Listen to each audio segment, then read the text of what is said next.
Mas eu digo, não jurem de forma alguma, nem pelos céus, porque é o trono de Deus, nem pela terra, porque é estrado dos seus pés, nem por Jerusalém, porque é a cidade do grande rei. Não jure pela sua cabeça, porque você não pode tornar branco ou preto nenhum fio de cabelo. Quando disserem sim, que seja realmente sim, e quando disserem não, que seja não. O que passar disso vem do maligno. Feche os seus olhos e ore comigo nessa noite. Senhor Deus, nosso Pai Todo-Poderoso, te peço que o Senhor abra os nossos ouvidos para a sua palavra, os nossos corações para ser transformados pela sua boa obra, Deus. Que essas letras ganhem vida aos nossos olhos, transformem nossa mente, nosso coração, que sejamos rendidos diante de Ti e da sua santa palavra nessa noite, Pai. Em nome de Jesus, amém. Amém. Bom, a gente vem ministrando no Sermão do Monte, essa é a 9ª ministração, nós temos mais 6 pela frente ainda. Estamos terminando o capítulo 5, semana que vem ele finaliza. Na última semana, se você esteve aqui, nós falamos sobre homicídio, sobre adultério. Se você vem acompanhando esse sermão, você deve lembrar que há 2 semanas atrás nós introduzimos esses próximos dias que viriam. A gente falou sobre a lei de Deus. Há 2 semanas atrás eu falei sobre o texto que Jesus ele falava, olha, eu não vim abolir a lei, eu vim cumpri-la. E dali para frente, Jesus ele começa a tomar aspectos da lei do Antigo Testamento e ele traz a interpretação que era esperada. Então, na semana passada, por exemplo, onde se falou sobre homicídio e adultério, Jesus ele toma 2 dos 10 mandamentos. Ele não toma todos, porque o Sermão do Monte não é um texto exaustivo. O objetivo de Jesus no Sermão do Monte não é tocar em todas as hipóteses possíveis, mas na semana passada ele toma 2 dos 10 mandamentos. Não matarás e não adulterarás. E ele explica qual que é o significado disso diante da lei, ou, como eu já expliquei antes, qual que era o objetivo da lei quando Deus disse assim, não mate. E aí o objetivo da lei com não mate é que eu entenda que antes de eu concretizar uma ação, essa ação ela começa a ganhar vida dentro do meu coração. E aí Jesus usa um exemplo disso, olha, se você diz que você odeia o seu irmão, você já matou ele no seu coração, porque a atitude ela não é resolvida só quando você faz ela, mas é quando ela começa dentro de você. Esse era o objetivo da lei. Não era tratar o que você faz, mas é tratar quem você é. E quando começa o tratamento do coração, do que eu sou, então, obviamente, eu não vou chegar no resultado final do assassinato, por exemplo. A gente também viu o adultério dizia assim, eu sei que foi dito para vocês, pode diminuir o retorno um pouquinho? Eu sei que foi dito para vocês, não adulterarás, porque se você adulterar, você está em pecado. E aí Jesus diz assim, eu digo porém, que se você olhar para alguém, e esse olhar ele for um olhar de desejo sexual para esse alguém, você já cometeu adultério em seu coração. Esse pedaço do Sermão do Monte, Jesus ele tem um objetivo muito claro. Eu quero explicar para vocês que antes de que você realize qualquer ação, essas coisas elas começam passivamente no seu coração, você começa não percebendo, isso começa crescendo, até que cedo ou tarde isso é a sua realidade, dentro de você, você é um assassino, só falta você manifestar. Dentro de você, você é um adúltero, só falta você colocar para fora. Agora, a gente está lidando com mais 2 exemplos, e talvez um dos mais complicados do Sermão do Monte, o divórcio. Dentro de você, você já divorciou, só está faltando assinar o papel. Só está faltando você sentar e colocar em pauta os seus direitos e deveres. E aí Jesus ele vem explicar agora sobre essas coisas. E como eu disse, ele não está tratando aqui de forma exaustiva. O objetivo de Jesus com esse texto não é dizer todas as possibilidades possíveis do universo onde se daria uma separação, por exemplo. O objetivo dele aqui de dizer é, ei, cuidado com o seu coração, porque é de lá que vai começar a vir o adultério. E se você não cuidar disso no princípio, é de lá que vem o divórcio. Se você não cuidar disso quando está lá, vai chegar num ponto que não tem volta. O objetivo dele não é exaurir todos os tópicos aqui. Tanto que se você for para 1 Coríntios 7, Mateus 19 ou Deuteronômio 24, você vai ver que existem outros tópicos sobre divórcio. Principalmente 1 Coríntios 7, onde Paulo trata sobre o divórcio entre pessoas que não são da mesma igreja, uma pessoa que não quis se converter. Paulo vai dizer assim, você vai conseguir por acaso obrigar que essa pessoa se converta? São outras questões. Jesus está levando em conta aqui aqueles que conhecem a lei. Ele está dizendo assim, você ouviu a lei, não ouviu? Ouvi. O que estava dito na lei? Você é crente? Sou crente. E o que você aprendeu lá no seu cristianismo? Que divórcio só pode ser dado em motivo de imoralidade sexual. Caso contrário, não. Porque essa é a lei. É isso que foi ensinado em Deuteronômio 24. Então esse é o objetivo desse texto, mostrar que as coisas começam em nosso coração, assim como nós temos visto. Principalmente para a ministração de hoje, eu creio que é necessário a gente entender um pouquinho mais sobre lei, principalmente porque a gente vai tocar no tema divórcio. Quando a gente pensa em lei, eu sei que você pensa naturalmente em duas coisas. A primeira de todas, você pensa em governo. Você pensa, por exemplo, em legislação, Senado, presidente, república. Você pensa nessas coisas que tem a ver com uma lei escrita a fim de que a sociedade, ela caminhe em harmonia. Essas leis que são feitas de homens para homens, com o objetivo de que tudo aquilo que é aceito, se torne então uma espécie de direito de cada um. Deixa eu dar um exemplo disso. Adultério, segundo a nossa lei, não é crime, certo? Hoje não é. Mas até dia 27 de março de 2005, era crime. No dia 28 de março de 2005, o adultério deixou de ser crime. A pena era de 15 dias a 6 meses. Só que o que acontece? A convenção social disse assim, olha, eu acho que dá para a gente relevar essas coisas. Eu acho que adultério, a gente não precisaria encher prisão de adúlteros. Então vamos fazer o seguinte, vamos deixar isso de lado, porque isso é uma convenção social. E aí, se cada um quiser adulterar, que adultere. No fim das contas, o Estado não está muito preocupado com isso não. Essa é a primeira lei. Diante desse sentido de lei, a gente pensa uma das três coisas. Ou eu vou cumpri-la, ou eu vou não cumpri-la, ou eu tenho um direito sobre ela. Por exemplo, declaração de imposto. Eu tenho um imposto, eu posso declará-lo ou não. Eu fiz as duas primeiras coisas. Depois que eu declaro, dependendo de como foi declarado, você pode ter uma restituição, não é?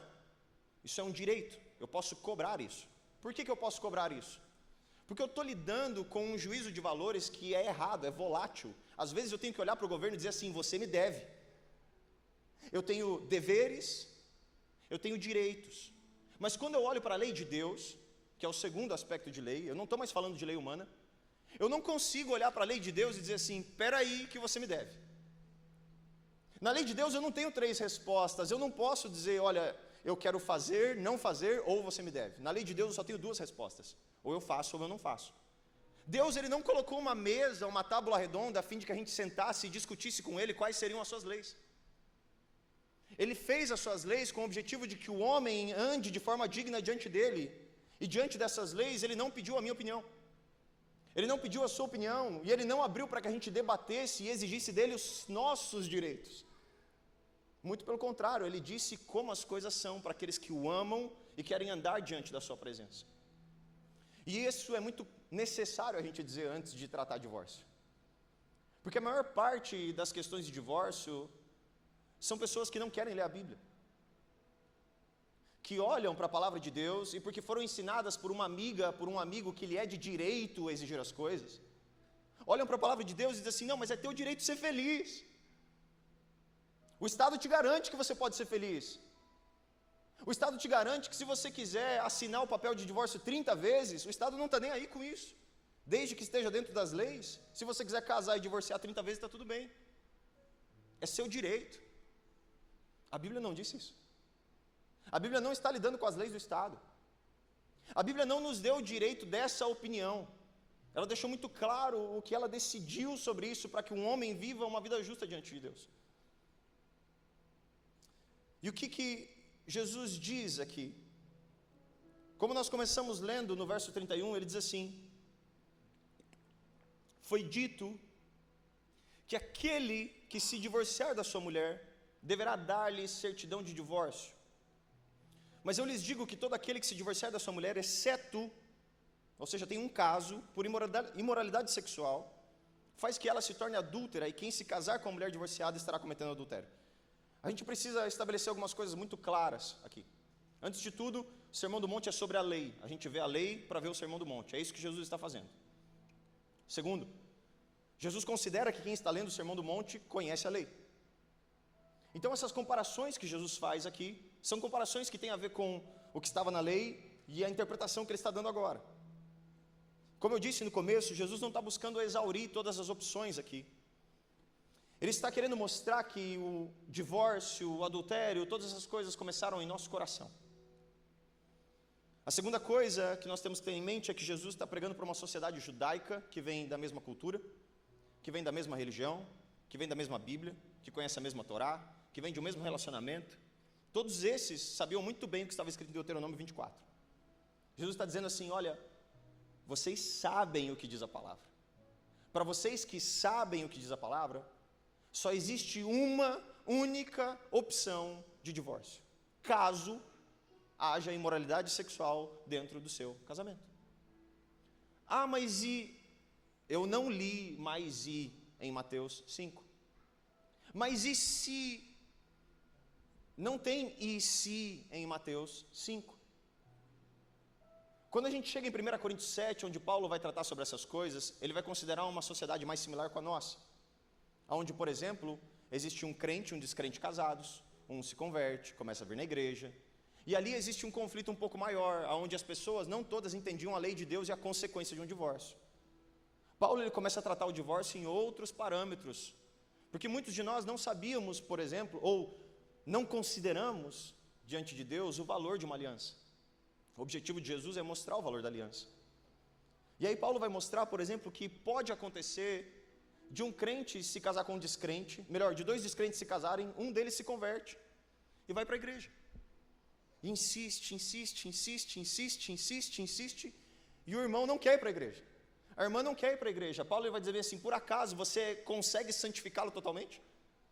E ali ele vai abrir, ele vai explicar o que é um divórcio por meio do abandono, ou por meio de um descrente na mesma casa. São outros dois exemplos que vão aparecer na Bíblia. E todos esses exemplos cobrem todos. Mas aqui a gente está falando, antes de tudo, com cristãos. A gente conhece o que diz Deuteronômio 24. O que diz é o que Jesus disse: não se divorcie, a não ser em caso de imoralidade sexual. O terceiro ponto a se considerar nesse texto é que, claramente Jesus usa o exemplo de uma mulher que recebe uma carta, porque na lei judaica, a mulher não podia dar a carta, ela só podia receber a carta. Então se você for para Deuteronômio 24, a gente já vai ver ele, você vai perceber que a mulher ela nunca poderia exigir o divórcio na lei judaica. Ela só poderia receber. O máximo que ela podia fazer é chegar para o seu marido e dizer assim, você pode me dar a carta? E ele poderia muito bem dizer não, e ela não se divorciaria. Então no caso de Mateus 5, Jesus diz bem assim, se ela receber a carta de divórcio, porque ele está tratando claramente questões da lei aqui. Um quarto ponto importante desse texto é que essa carta de divórcio ela servia exatamente para que a mulher tivesse direito a um segundo casamento. Então o que acontece? A mulher se casava, ela perdia, por exemplo, a sua virgindade. Só que daí o homem vai lá e divorcia, e naquele cenário, principalmente do Antigo Testamento, a mulher dependia do sustento masculino. Como é que essa mulher agora ela conseguiria se manter depois de uma carta de divórcio? A carta servia exatamente para isso, para que quando ela conhecesse outro homem, ela conseguisse explicar a sua situação, dela não estar mais imaculada. Eu tive um casamento, essa carta aqui é a prova de que eu fui casado, e aconteceu um problema, e agora eu tenho direito novamente de me casar. Então, para isso, Jesus ele inicia essa sessão citando Deuteronômio 24:1, se você puder projetar para mim. Se um homem se casar com uma mulher e depois não quiser mais por encontrar nela algo que reprova, ele escreverá à mulher uma certidão de divórcio, entregará a ela essa certidão e mandará embora. Perceba que não existe a opção contrária. A mulher ver algo no homem que não gosta, escrever para ele a certidão e mandar ele embora. Essa era a lei do Antigo Testamento. E o que acontece ali? Bom, é só o versículo 1. Então, quando a gente olha para esse texto, sinceramente não é muito fácil de entender o que significa encontrar nela algo que reprova. Já parou para pensar nisso? O que significa um homem encontrar numa mulher algo que reprova para que ele dê a carta de divórcio? É algo difícil de se interpretar? O que acontece é que, no decorrer do Antigo Testamento, se criou um livro chamado Mishnah. A Mishnah é um livro com o objetivo de interpretar a lei. Os homens, eles liam a lei e eles escreviam a sua interpretação daquilo para que facilitasse para uma igreja, por exemplo. O que significa Deuteronômio 24:1? Foi passando o tempo e surgiram algumas escolas interpretativas que até se dividiam na interpretação da Mishnah. Na época de Jesus, por exemplo, tinham duas escolas essenciais, uma chamada Shammai e a outra chamada Hillel. Duas escolas que se dedicavam à interpretação ou a entender o que significavam questões de difícil interpretação. Shammai era uma escola que era muito dura. Em outras palavras, quando Shammai lia Deuteronômio 24:1, a resposta que eles davam era assim: olha, só pode acontecer divórcio no caso de adultério, e não mais. Essa era a resposta que essa escola dava. A segunda escola, Hillel, era uma escola liberal, que quando lia o que está escrito ali, encontrar nela algo que reprova, tinha algumas interpretações diferentes. Por exemplo, a minha mulher queimou minha comida, eu posso dar carta de divórcio. Isso está, eu estou falando sério, eu não estou exagerando, tá? Isso está nos documentos de Hillel. Se a minha mulher queimou minha comida, eu posso me divorciar. Quantos casamentos estariam aqui ainda? Acho que a gente não teria gente casada. Só eu.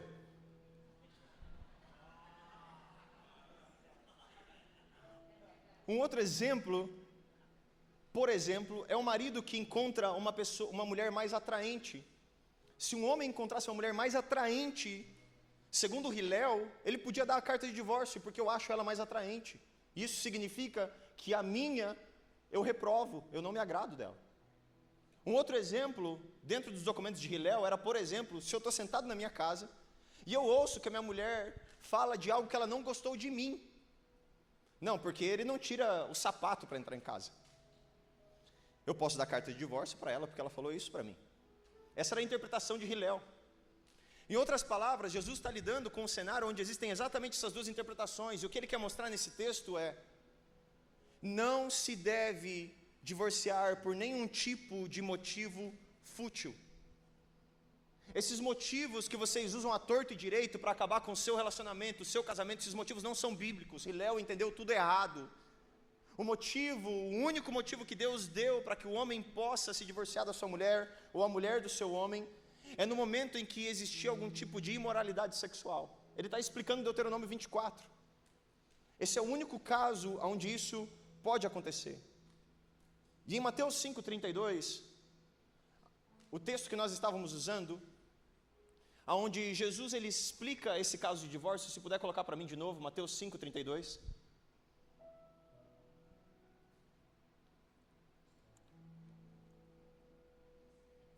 Ele diz assim: aquele que se divorciar da sua mulher, exceto por imoralidade sexual, a palavra ali para imoralidade sexual é a palavra porneia.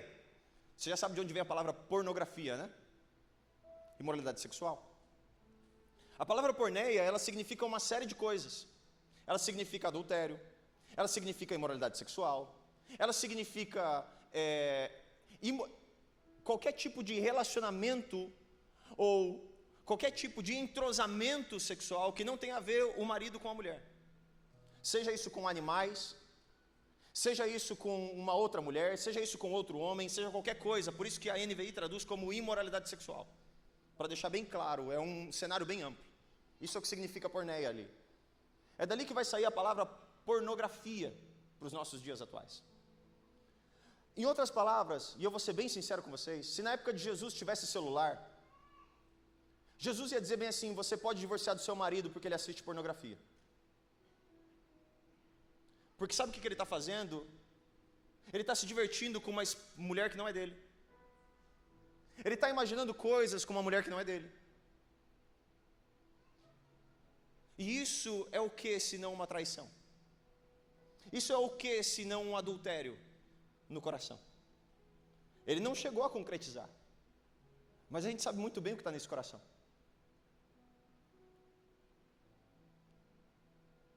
Nos dias de hoje isso fica muito duro, não é?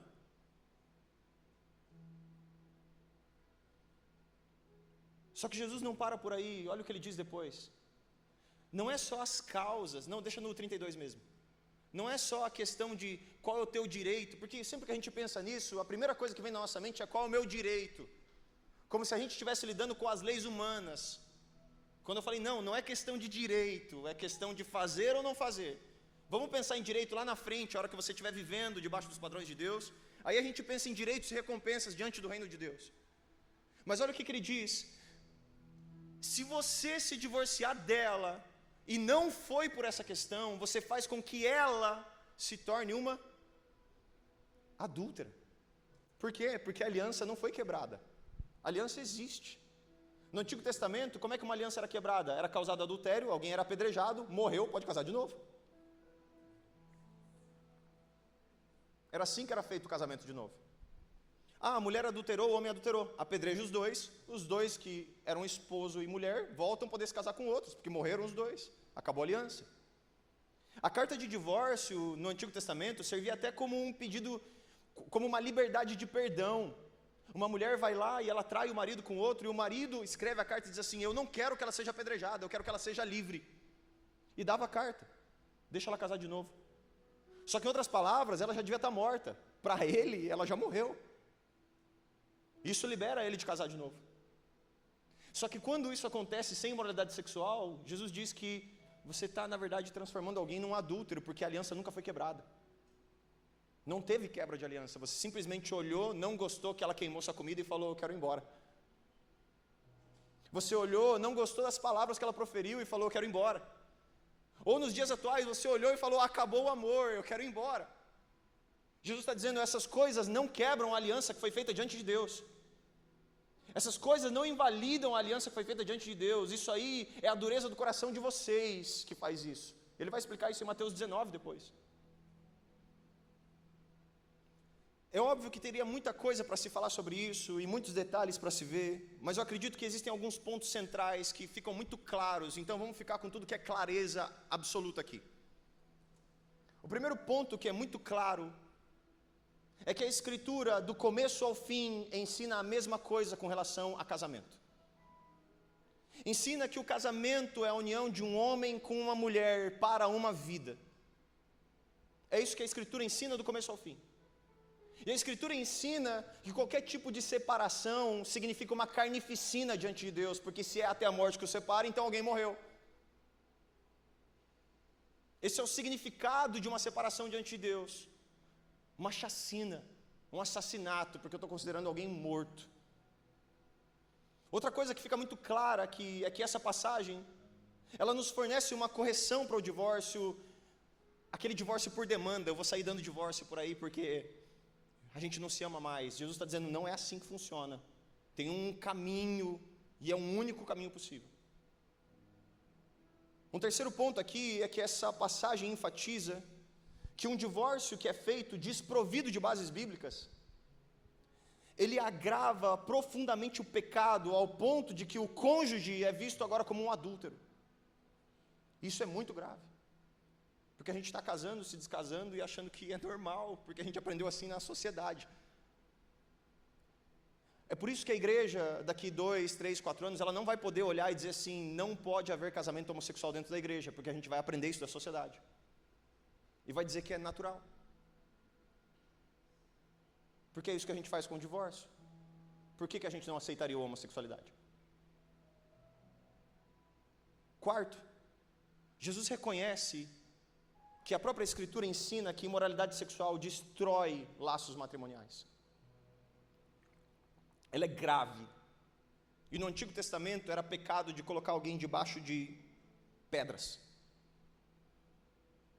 E quinto, quando a gente tem em vista tanto o Antigo Testamento quanto o que Jesus diz, alguém que se divorcia por conta de infidelidade matrimonial pode se casar novamente, porque tem uma carta de liberdade. E a gente poderia ver muito mais coisas, mas eu acredito que a resposta final sobre isso, ela está em Mateus 19, verso 8, se você puder colocar para mim.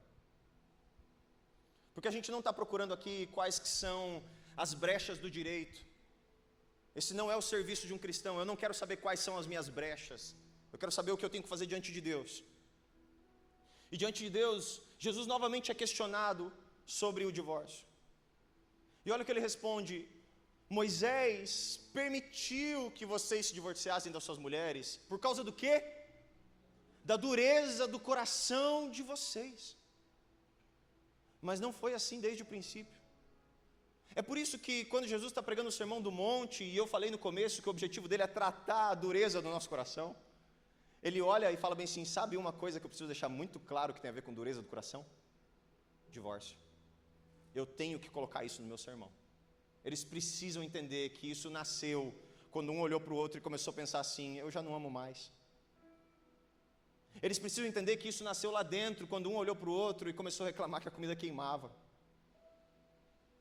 Quando um olhou para o outro e não soube conversar, porque não sabia nem dizer o que queria, todas as conversas eram ofensas, eram gritarias. Tudo que eles estavam fazendo é gerar um divórcio dentro do seu coração, só faltou concretizar.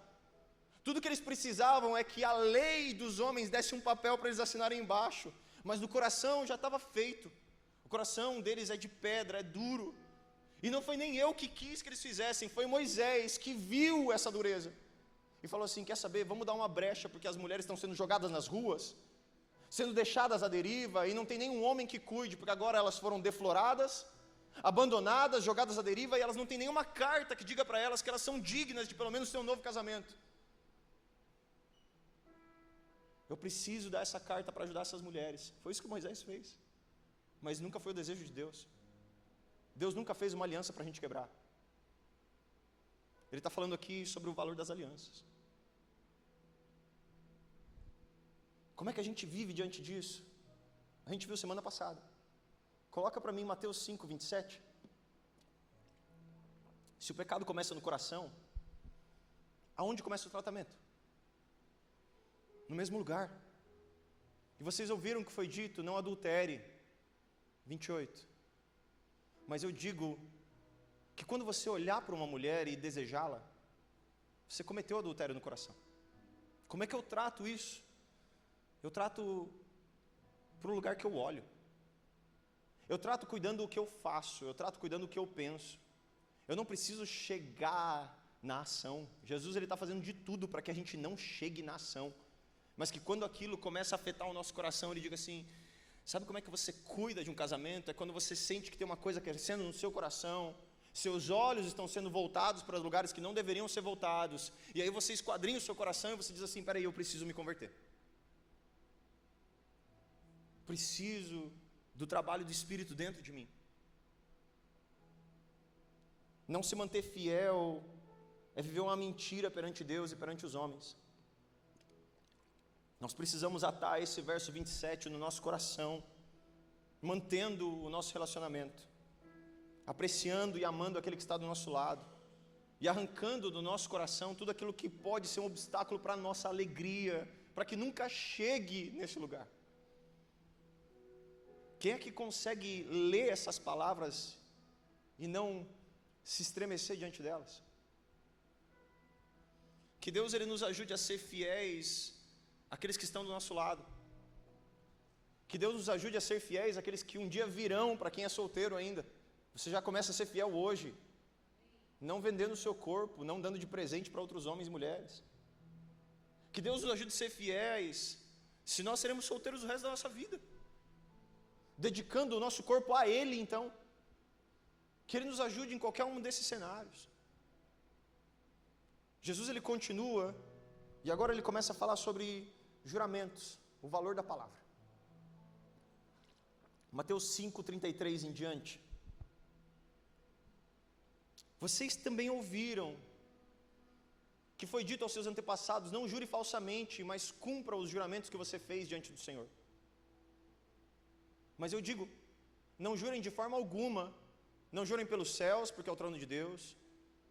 Não jurem pela terra, porque é o estrado dos seus pés. Nem por Jerusalém, porque é a cidade do grande rei.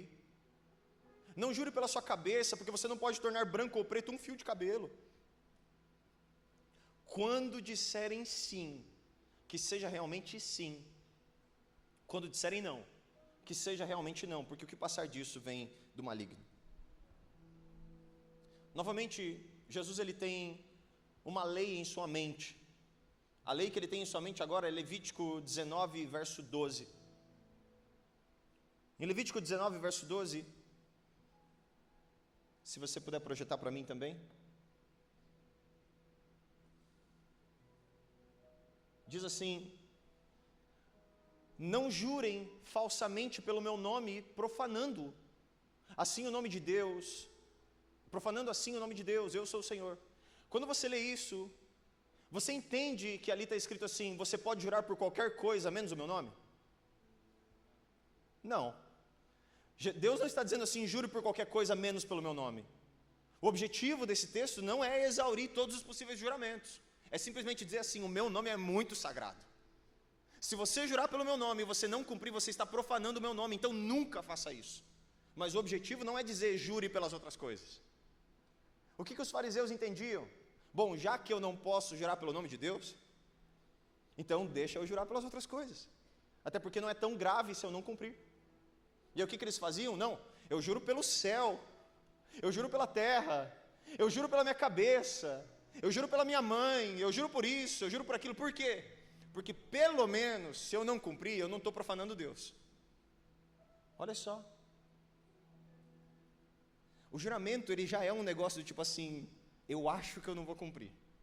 Deixa eu reforçar meu argumento para ver se ele acredita em mim. Isso é o juramento. Por que um cristão precisa reforçar sua palavra? Ela está tão fraca assim? Se eu disser sim, é sim. Se eu disser não, é não. E o que passar disso é do maligno. Eu não preciso provar que eu estou falando a verdade. Se eu tiver que provar que eu estou falando a verdade, eu também vou ter que provar que eu sou cristão. Não adianta jurar. O juramento não serve de nada. Aqui, a lei nunca nos liberou para que a gente jurasse por qualquer coisa, a fim de que nossa palavra tenha um valor maior. Não, se você jurar por algo, aí vão acreditar em você.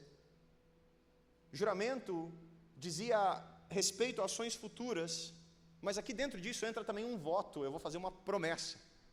Eu prometo diante de Deus que ano que vem eu vou emagrecer. Coitado de Deus, você não vai.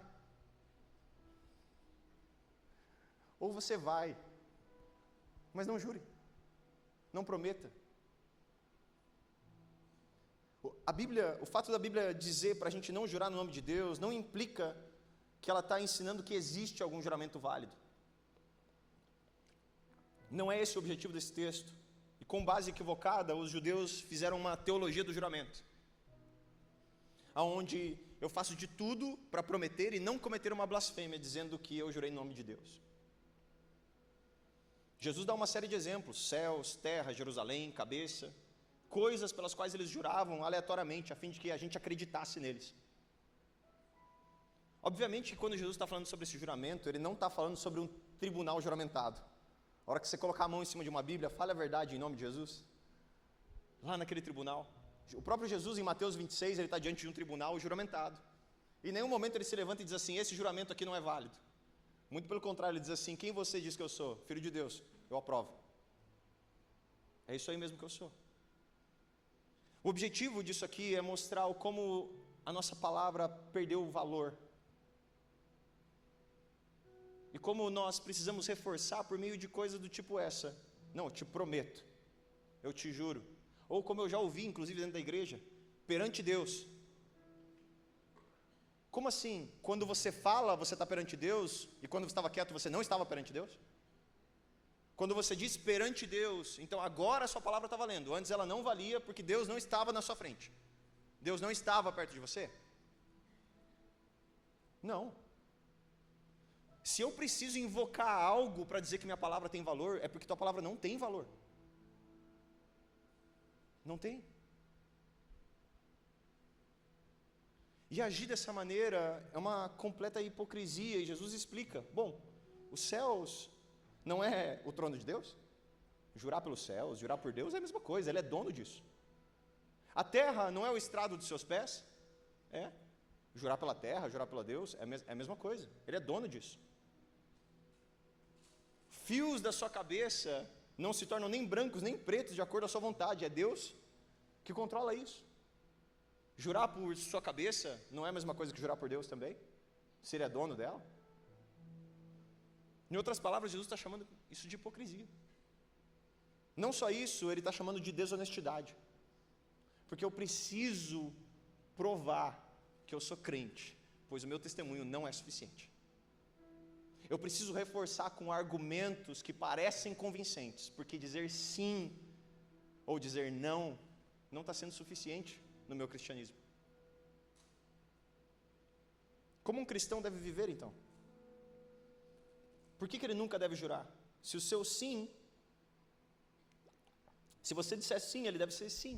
Se você dizer não, ele deve ser não. O cristão não precisa convocar Deus diante dele a fim de que ele fale a verdade. Deus está diante dele e ele deve sempre falar a verdade. Porque Deus sempre está vendo e reconhecendo o seu coração. O homem está sempre diante do juízo de Deus, o tempo todo. Convocar ou não muda o fato.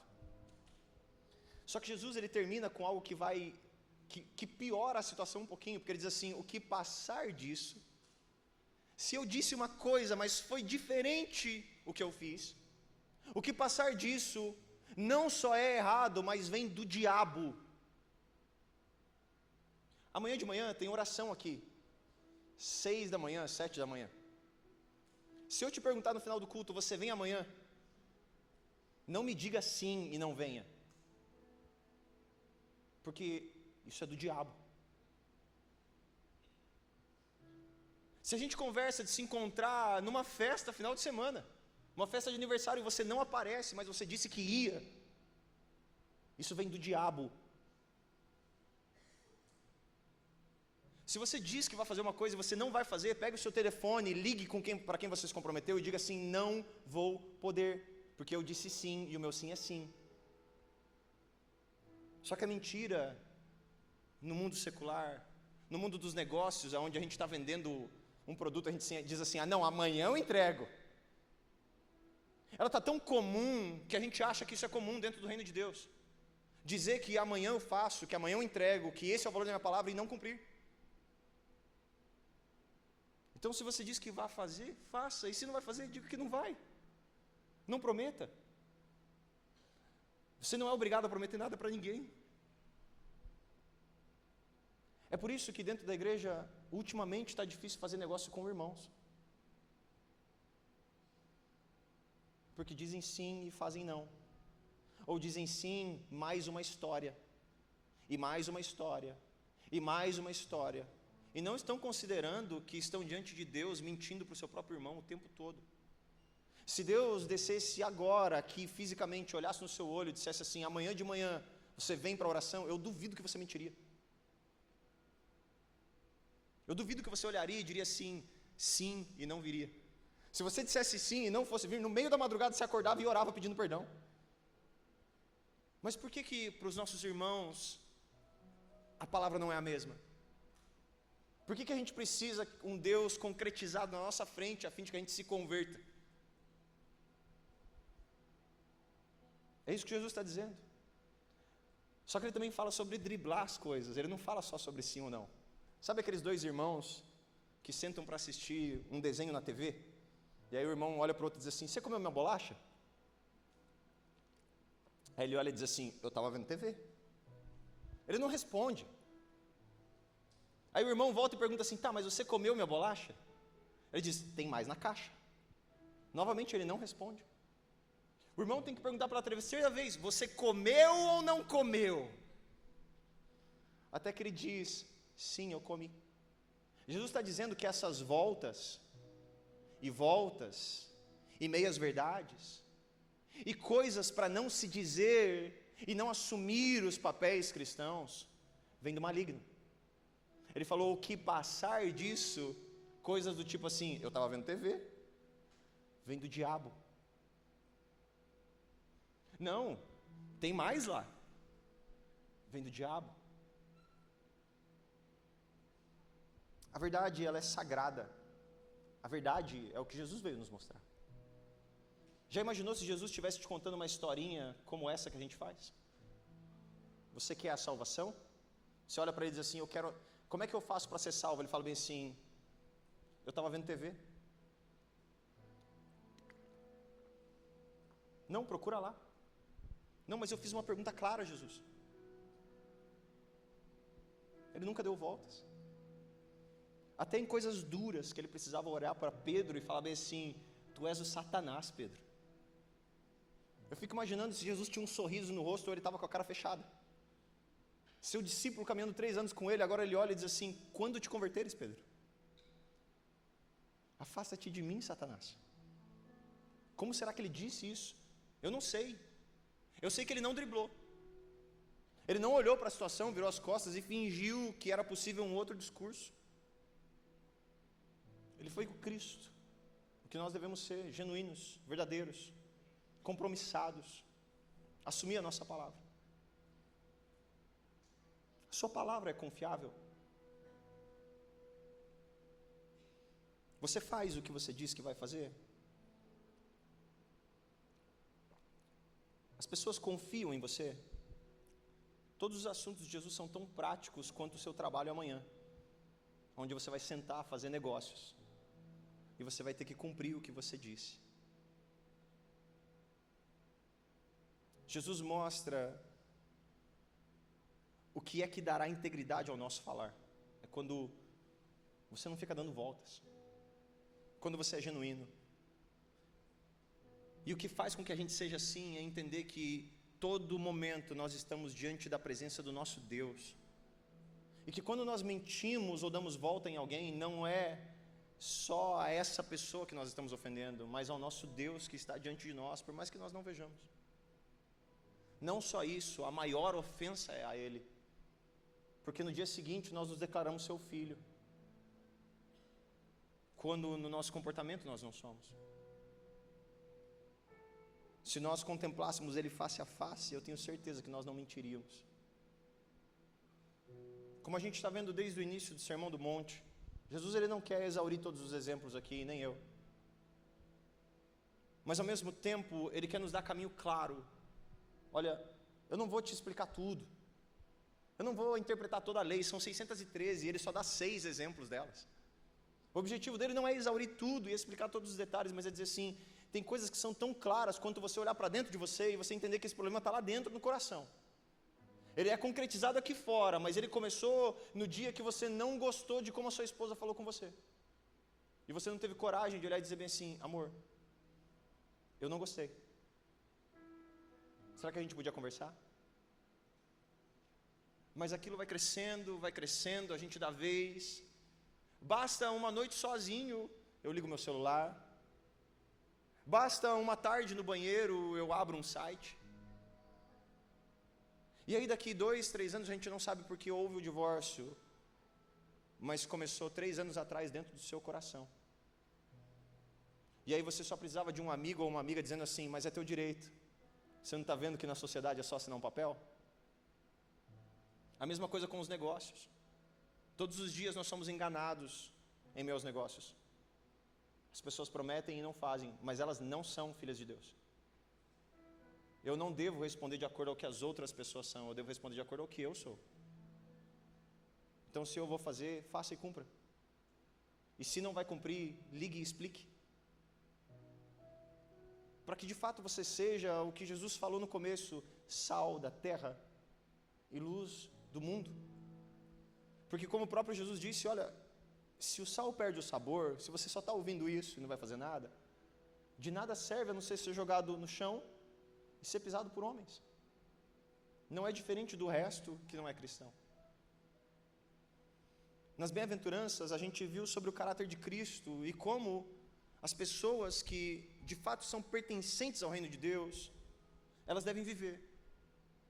Nós também vimos que o objetivo de viver essa vida é que um dia nós devemos ser sal e luz do mundo, a fim de preservar um mundo que está em podridão e afundado em trevas. Para que a gente possa ser essas pessoas, Jesus então ele vem interpretar essa lei e nos dizer como nós somos esse sal e luz. E aqui nós vimos mais 2 aspectos de como ser esse sal e luz. Como nós devemos responder amanhã a essas coisas. Na última semana nós falamos sobre adultério e homicídio.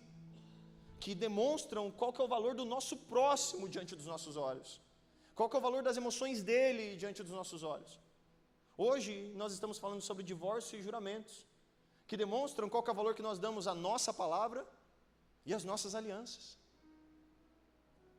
Se você olhar mais fundo em todos os ensinamentos de Jesus, sobre essa interpretação da lei que ele vem fazendo, inclusive os próximos que vem semana que vem, você vai se deparar com uma realidade muito clara, que nós estamos vivendo diante de Deus todos os dias, e que nós achamos que colocar uma série de adornos religiosos, a roupa correta, o sapato correto, a fala correta, é suficiente para esconder a podridão que nós somos diante de Deus. E não é. Ele não está examinando a marca da sua roupa. Ele não está examinando a cor do seu cabelo. Na verdade, ele não está preocupado com isso.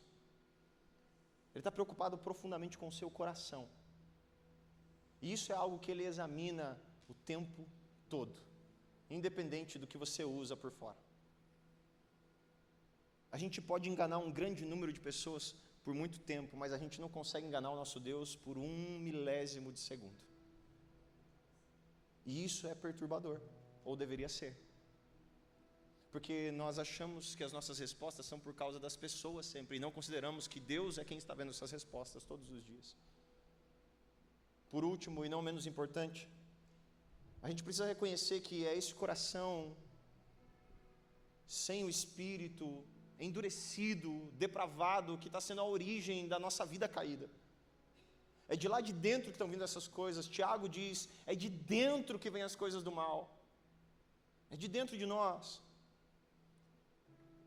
E se nós não corrigimos a postura do nosso coração antes, não adianta corrigir a postura externa.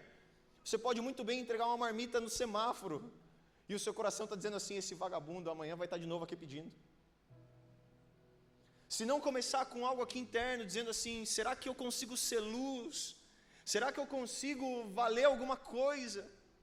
Será que eu consigo representar Cristo na terra? Não adianta o que eu faço externamente, ele não serve, é estética. É como um vaso polido numa estante, que cada 2 meses a gente vai lá e passa um paninho, mas dentro ele está cheio de bicho. Não, a visita está chegando, ela tem que ver o vaso limpo. Mas e dentro? Como ele está dentro? Talvez o texto que melhor expresse todo esse conceito de Jesus é Ezequiel 36, 26. Ele diz assim, eu darei a vocês um coração novo. Ele diz, eu porei em vocês o meu espírito. Ele promete mais uma coisa, eu removerei o seu coração de pedra e te darei um coração de carne. Talvez você nunca entendeu a beleza desse versículo. Ele está no Antigo Testamento e é uma promessa de que o Espírito Santo na nova aliança operaria dentro de nós, a fim de transformar a dureza do nosso coração em algo que glorifica a Deus. No Antigo Testamento você deve se lembrar que a lei estava cravada em pedra, e aí você, para supostamente viver diante de Deus, você decorava 613 leis, e aí vem Ezequiel e diz assim, não é isso que eu queria, não é esse coração rígido, frio, que decora as leis, eu quero um coração pulsante, que pulsa de acordo ao pulsar do Espírito, um coração de carne que sente dor e ama, mas que o tempo todo é trabalhado por mim, por meio do Espírito.